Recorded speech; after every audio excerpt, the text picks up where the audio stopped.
con này nước thấm nước mong bên đi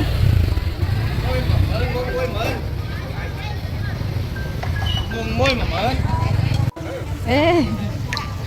vô không ngồi kia đâu mà ngồi kia mà mấy lại nước đâu tôi nói coi mà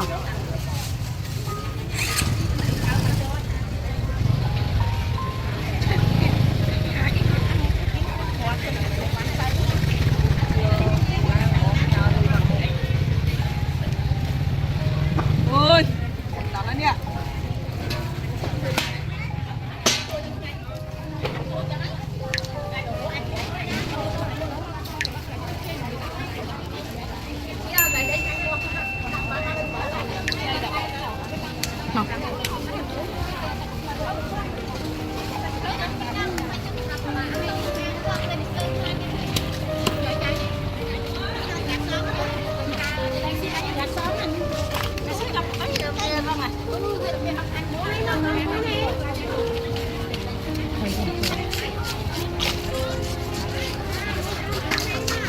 phê không phê anh ăn đấy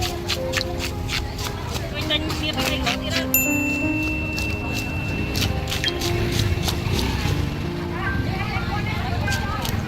không nói thì họ thấy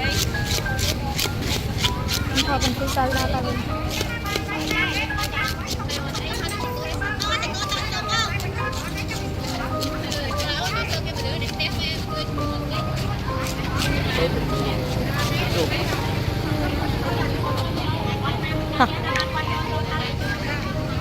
cho tập lên một anh thì còn cho tập lên một kênh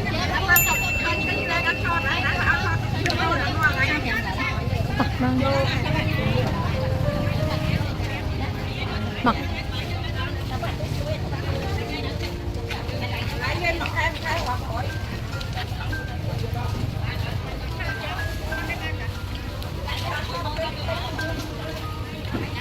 anh mỗi con sang nhập anh được tiền mà cho tôi lại nó ăn được tiền ôn tố cầm lại mấy con ôn tố châu cầm lại hay nữa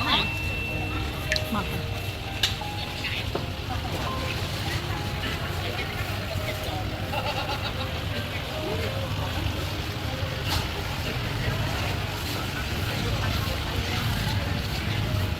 bán nó không